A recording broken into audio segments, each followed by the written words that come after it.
Justice pour Petit Bar, donc allez-y, on va finir avec vous. Déjà sur le débat en lui-même, il y a des choses qu'on n'a pas fait au hasard. Sur la présence des gens quand même ici. Malgré que dans le public on ait pu en découdre, etc. Mais bon, c'est le débat. C'est le débat, etc. Moi je rappelle qu'à un moment donné où localement on a eu des blocages, on a été chercher des solutions ailleurs. La présence de M. Lamy, c'était aussi à un moment donné, quand il était ministre de la Ville, il a pu, par son action, faire un peu tampon et pression sur les autorités locales. C'est les autorités locales qui nous mettaient le plus de cuillère à hauteur dans nous. C'est-à-dire, M. Lamy, par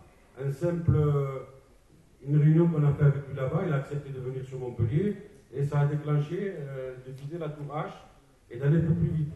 Je ne dis pas ça parce qu'il y a M. Lamy à côté de moi ou Mme Hélène Mandreau, etc. Je dis ça pour un peu illustrer dans le merdier dans lequel on était. C'est-à-dire que, que ce soit au niveau national ou au niveau local, il y a toujours des intermédiaires qui font que la situation elle traîne. C'est 5 préfets. C'est autant plus de sous-préfets, de secrétaire général de la préfecture qui partent. Et à chaque fois, on reprend le travail à zéro, mais à zéro. Et à chaque fois, il faut former les élus. À chaque fois, il faut former certains techniciens sur la réalité locale, sur la réalité.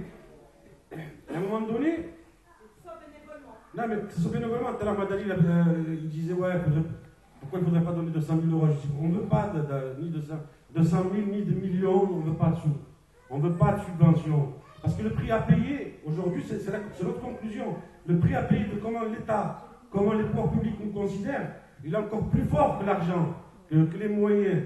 Donc, nous, aujourd'hui, la décision d'arrêter l'association, c'est d'arrêter l'association de loi 1901, uniquement.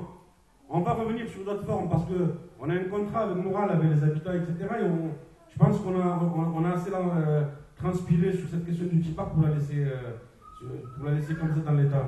Et avec un nouveau maire qui joue avec les habitants en prenant l'association pour otage. Vous nous dites que l'indépendance se paye plus fort quand même. Exactement. Et nous l'histoire de... Le paradoxe, c'est qu'on nous expulse de notre local qui va être réhabilité avec de l'argent de l'ANRU. Et cet argent de l'ANRU, c'est les habitants qui sont partis le chercher. Et là, il y a un nouveau maire qui arrive sur Montpellier qui veut faire l'objecteur de bonne conscience. De bonne conscience. Mais je crois qu'honnêtement, il va nous avoir pendant 5 ans encore derrière son cul. Voilà.